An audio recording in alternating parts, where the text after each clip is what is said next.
납품대금 연동제를 시작하겠습니다. 네, 안녕하십니까. 중소벤처기업부 불공정 거래 개선과 사무관 박상엽이라고 합니다. 와!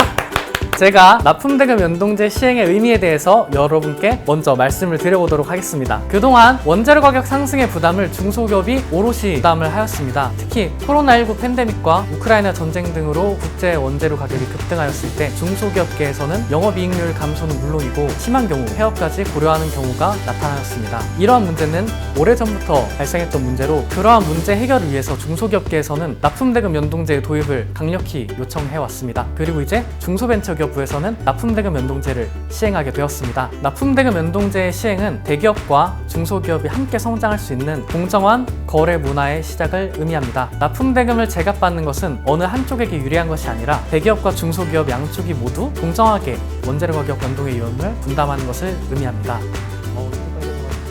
자, 이제 납품대금 연동제가 무엇인지 납품대금 연동제의 개념에 대해서 설명을 드리도록 하겠습니다. 납품대금 연동제는 원재료 가격 변동에 맞춰서 납품대금도 조정하도록 하는 것입니다. 앞으로 주요 원재료가 있는 수탁위탁 거래에서 위탁기업은 납품대금 연동에 관한 사항을 적은 약정서를 수탁기업에게 발급을 해야 합니다. 주요 원재료란 그 비용이 납품대금의 10% 이상을 차지하는 원재료를 의미합니다. 이때 원재료는 최종재의 일부분을 구성하는 천연재료, 화합물, 가공물, 그리고 중간재까지 모두 포괄하는 개념입니다. 수탁위탁 거래는 위탁기업이 다른 중소기업에게 구체적인 사양을 정하여 제조, 공사, 가공, 수리, 용역 등을 위탁하는 행위를 말합니다. 따라서 위탁기업이 구체적인 사양을 정하지 않은 시중의 기성품을 구입하거나 또는 MRO 업체로부터 일반적인 상품을 납품받는 경우, 그리고 수탁기업이 원재료 판매처에서 별다른 가공 없이 그대로 위탁기업에게 납품하는 경우, 이런 경우 등에는 수위탁 거래에 해당하지 않을 가능성이 높습니다. 아마 그런 생각을 하시는 분들도 계실 것 같아요. 대체 납품대금 연동제가 뭐길래, 우리한테 어떤 장점이 있길래 이걸 우리가 해야 하냐 라고 물어보실 분들이 계실 수도 있는데요. 그러한 납품대금 연동제의 효과를 확인하기 위해서 중소벤처기업부는 납품대금 연동제의 시범 운영을 시행하였고요. 총 389개사와 함께 납품대금 연동제의 효과에 대해서 확인할 수 있었습니다. 그 결과 납품대금 연동제는 위탁기업과 수탁기업 모두에게 도움이 될 수 있다는 점을 확인하였습니다. 시범 운영에 참여했던 위탁기업들과 인터뷰를 한 결과를 말씀을 드리면요. 위탁기업들은 납품대금 연동제가 공급망 안정에 도움이 된다면서 긍정적인 의견을 보였습니다. 또한 시범 운영에 참여한 위탁기업들에게 얘기를 들어보면요. 납품대금 연동제가 장기적으로 보면은 수탁기업과 위탁기업 어느 한쪽에게 유리한 것은 아니고 협력사와의 긍정적인 관계를 구축하도록 해서 협력사의 공급망 안정과 모두의 생존을 위해서 필수적이라는 의견을 주셨습니다. 그리고 수탁기업들은 재무적인 측면뿐만 아니라 원재료 가격 부담 측면에서도 납품대금 연동제의 효과를 확인하였습니다. 시범 운영에 참여한 수탁기업의 약 67%가 납품대금 연동제를 통해서 경영 개선을 경험하였다고 답하였고요. 그리고 원재료 가격 변동의 위험이 감소하였는지에 대해서는 약 76%가 그렇다라고 응답을 해주셨습니다. 또한 수탁기업분들이 납품대금을 조정하거나 연동약정을 체결하는 과정에서 납품 물량이 축소되는 등의 위탁기업과의 관계에서 어떠한 부작용이 있지는 않을까 우려하시는 경우가 있는데요. 저희가 조사해 본 바에 따르면 시범 운영 기간 동안 납품 물량의 축소 등이 있었는지에 대해서 약 99%의 수탁기업 분들이 그렇지 않다고 응답을 해주셨습니다. 그러니까 걱정 안 하셔도 됩니다.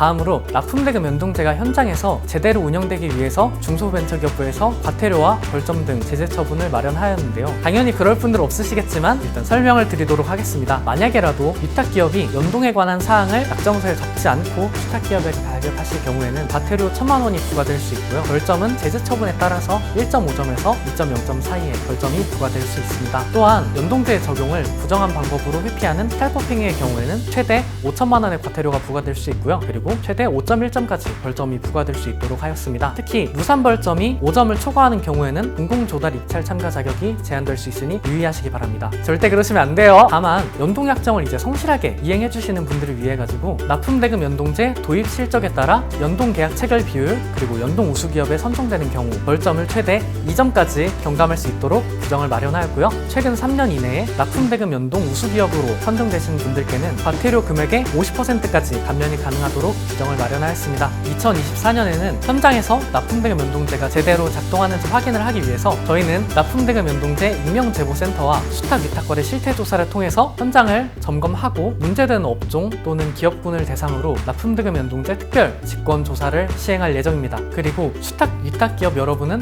수탁 위탁 거래 종합 포털을 통해서 납품대금 연동과 관련된 분쟁 조정을 신청할 수 있고요. 그리고 익명으로 불공정 거래 행위를 제보하실 수 있습니다. 익명 제보센터의 경우 제보자가 인적사항을 입력하지 않아도 되고요. 그리고 IP 주소도 수집되지 않아 익명성이 보장되도록 하였습니다. 다음으로 중소벤처기업부에서는 연동제를 몰라서 위반하는 사례를 최소화하기 위해서 각종 정보를 제공을 하고 있습니다. 납품대금 연동제 누리집을 통해서 표준 연동계약서 가이드북 그리고 자주 묻는 질문에 대한 답변 등 자료를 제공을 하고 있고요. 누리집의 소통상담 페이지에서 온라인 상담도 가능합니다. 그리고 오프라인 상담이 필요하신 경우에는 각 지방 중소벤처기업청에 문의를 해주시면 됩니다. 또한 중소기업 통합콜센터 1357에서 기업 간 불공정 거래 신고 관련 문의를 통해서 유선 문의도 가능합니다. 다음으로 중소벤처기업부는 연동지원본부를 지정을 해서 주요 원재료에 대한 정보 그리고 물가지수에 대한 정보를 제공을 하고 있고요. 개별 기업을 대상으로 교육 및 컨설팅을 진행하고 있습니다. 또한 최근에 수탁기업분들이 위탁기업분들에게 원가 정보를 제공하거나 그런 부분에 대해서 부담을 느끼시는 경우가 있는데요. 이러한 경우를 해소하기 위해서 원가 확인 컨설팅 사업을 진행하고 있습니다. 원가 확인 컨설팅 사업은 수탁기업분들이 제3의 전문기관에게 원가 정보를 제공하고 전문기관들이 주요 원재료 여부를 판단을 하고 그리고 연동약정을 어떻게 체결하면 좋을지에 대한 컨설팅을 수행하도록 하는 것입니다. 해당 사업은 연동지원본부인 대중소기업 농업협력재단으로 문의해 주시면 됩니다. 대한민국 중소기업 그리고 대기업 관계자 여러분, 납품대금 연동제가 이제 막 시행돼서